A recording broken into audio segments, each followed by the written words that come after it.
afternoon, Your Excellency. Happy to have you with us this afternoon. Thank you so much for your time. All right, we'll jump in straight to the interview.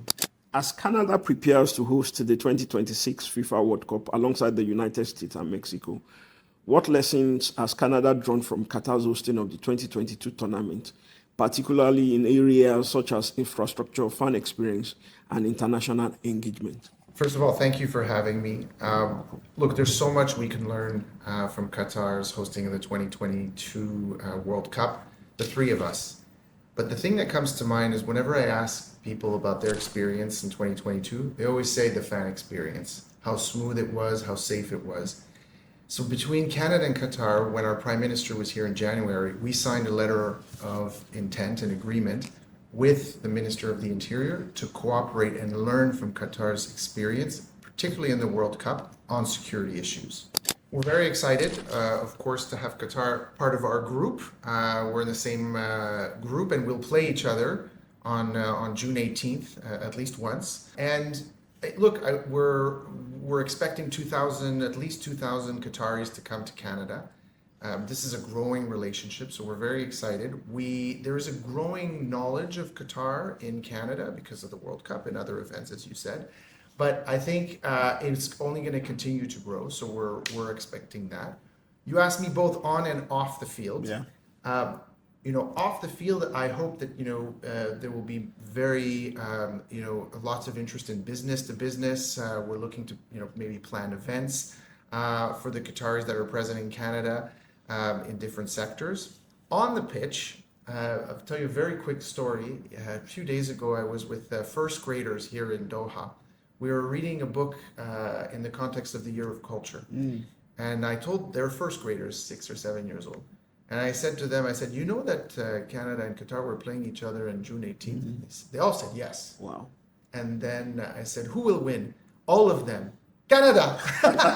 So I said, oh no. So my expectation is... I guess they are from Canadian school. No, it was a Qatari school. I was very surprised that they would have said, but they were all... I said no. So I'm expecting, to answer your question, on the field, I'm expecting good competition, but whatever the outcome, may the best team win, and our relationship will survive.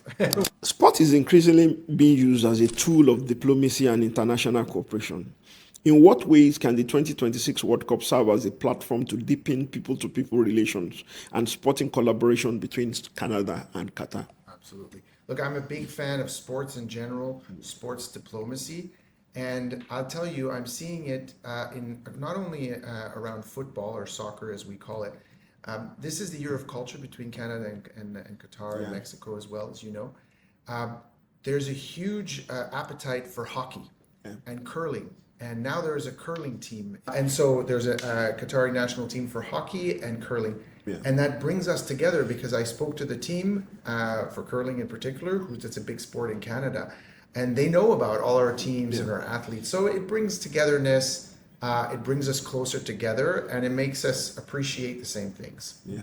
Now, talking about ice hockey, which is a big thing in Canada, the Canadian national sport. How can Canada help Qatar to grow the sport? So I'm glad you asked that question. You know that there's a new arena in Qatar. Yeah, Ahmad bin Al-Attiyah. Exactly. Yeah. And that idea came from a visit during the Winter Olympics in Vancouver, actually. And the Olympic Committee from Qatar said, this is a great venue, we need to do this. So already there's a link there. There's a Canadian hockey club here that works with the Qatari national team. And they had, actually last night, they had a friendly game. And it helps in us bringing our know-how, but there's very talented Qatari players, I must say.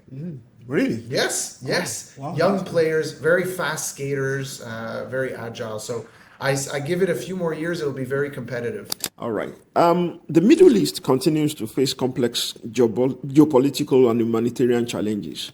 How does Canada assess the current regional situation, and what principles are guiding Canadian diplomacy and engagement in the region? Look, we continue to be very concerned about the situation in the Middle East. We're guided by, principles of international law, freedom of navigation, maritime security, diplomacy, humanitarian assistance. So we just had a recent visit by our foreign minister and our defense minister here We reiterated our solidarity with Qatar, and also our support for multilateral initiatives like the French and the British initiative on maritime security. But also more broadly, we're looking to collaborate, in the defense sectors with Qatar as well. Qatar has often played a mediation and dialogue facilitation role in regional and international crises. How does Canada view Qatar's diplomatic role, particularly in supporting dialogue, conflict de-escalation, and humanitarian efforts? Look, Qatar's role is central to global geopolitics. It's often at the center of geopolitics because, as you know, it has in its constitution mediation and a role for peace building. So we value that role very much, and that's why we want to increase our relationship with Qatar. So we exchange on numerous conflicts. We're trying to be supportive as we can. You also asked about humanitarian assistance. Yeah. That's an area of growth in our relationship. As you know, Canada is a big humanitarian assistance donor, and already we're collaborating across the globe, particularly in Gaza and in Haiti as well, where we're joining forces and supporting and amping up humanitarian assistance. So as I described this, so our minister was here, as you said, and we signed the strategic MOU across these sectors that I mentioned. And I think in particular, if we take, the commercial area, there's a lot we can do in terms of deepening our relationships on the defense sectors. So we're already, in the aviation sector, we're in AI, and that's going to continue to grow. We want to do more in education, food security as well. So those are already just examples where our cooperation will deepen in the coming months. All right. On the trade side, what's the volume between the two sides? Right now, it's approximately about 300 million. Okay. And then on investment, it's much higher. There's been significant investment in the recent, and which we hope will grow. And it's a commitment that we made during the last visit from the Prime Minister. But I think that there is room to grow. There's definitely room to grow in that on the trade side and the investment side. In which areas are the investment going? We're from the Qatari side. They are in health. Okay. They're also in critical minerals. Okay. And also in AI. You mean the health sector in Canada? Private sector companies that are doing, on working on innovative health, telehealth, things like this. Yeah. Okay. And on the Canadian side to Qatar? On the Canadian side to Qatar, I think it's a growing area. We're looking at education. Okay. There's a big investment in Qatar's capabilities in AI, so QAI. There's a big Canadian company investing in Qatar's ambition to become a global player on AI. Right. Now, talking about education, for example, the Qatar Foundation, the education sector, there are a lot of American schools, American universities, and all that. I think there was once a Canadian university. Yeah. Yes. All right. So what happened? So basically, education is a sector, obviously, that we want to grow. You're mentioning the North Atlantic College. This was the first international one. This predates. And it was a vocational school. Yeah. So it still exists, but it's been Qatarized. Okay. So now it's very much a Qatari institution, still with a Canadian curriculum. And I think that's was the goal. So it was a natural transition after decades. But I'm still in touch with many in that faculty. At the same time, I think that we do want to continue exploring if there are areas, and I think we mentioned health is an area, perhaps health, architecture is another one that there's a lot of interest here. So that's part of the plans. Stay tuned in the coming months. We're hoping to get more visits from universities. I do want to mention we do have a Canadian school here. It's called Blythe Academy.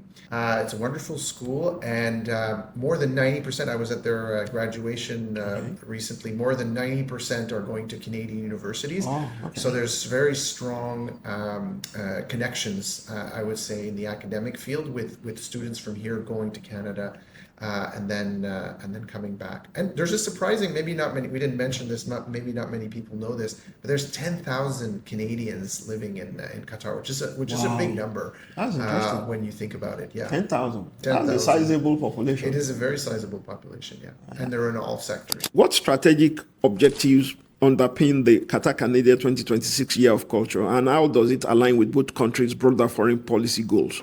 Also, what kind of activities are being planned on your side as part of the Year of Culture? Yeah, look, it's evident that our relationship with Qatar is growing, right? We mentioned the strategic dialogue, all these sectoral works, these ministerial visits, but what we need is people to people, right? So that's, the Year of Culture couldn't have happened at a better time. It's very central to basically get to know each other. I think that, as I said at the very beginning of the interview, Qatar is becoming, much more of a known quantity, but a lot remains to be done. And vice versa. I think people know Canada, but when I speak to a lot of the Qataris, not many of them have been there. What's helping us is that Qatari citizens no longer need a visa to come to Canada. So just electronic travel advisory takes minutes. So that will help us not only on business, but on things like the Year of Culture. There are a lot, I mentioned the 10,000, there are a lot of Canadians working as part of Qatar Foundation, Qatar Museums. They're very central to that, but there hasn't been enough, I would say, artistic exchanges. So you asked me what activities, that's one. Between museums, there will be an exchange of artists. Okay. There's going to be artwork, murals, stay tuned again for that. We talked about winter sports. We've done demonstrations of winter sports. In the fall, we're looking at more around fashion. They're very known Canadian fashion designers that will be coming and doing expositions here, and movies. We're going to do a lot around in the fall around the Doha Film Festival. So stay tuned. Much more, and I should have mentioned culinary. Very beginning of the year in January, we had a great chef come from Canada, from Eastern Canada, cook some lobster for everyone, and we continue wherever we can to bring food at all these activities that I mentioned. Now, the bilateral relations between Canada and Qatar have expanded in recent years across trade, education, investment, and energy cooperation. Which sectors do you believe hold the greatest potential for future growth of the relationship? Very good question. Defense, I think, just given the current situation, aerospace, AI, health, the health sector, health tech, and then I should have said that earlier, quantum computing is another big sector. So those are the sort of the sectors that we're focusing on. Now, looking ahead, what message would you like to send to people in Qatar about the future of Canada-Qatar relations? And what can citizens in both countries expect in terms of closer cooperation, mutual understanding, and partnership? Well, I think that the future is bright. That's my message on the relationship. We've really started the year very strongly with the Prime Minister's visit to Qatar, the first ever by a Canadian Prime Minister. Now we've recently signed this strategic dialogue agreement. Now we're going to have the World Cup. So there's tremendous momentum. We have the Year of Culture. So expect more Canada, not less, in the coming years. Thank you, Your Excellency. My pleasure. On a lighter note, the World Cup will be kicking off June 11. Which country do you think will win the World Cup? No comment. Of course, Canada. But again, as I said, may the best team win. May the best team win.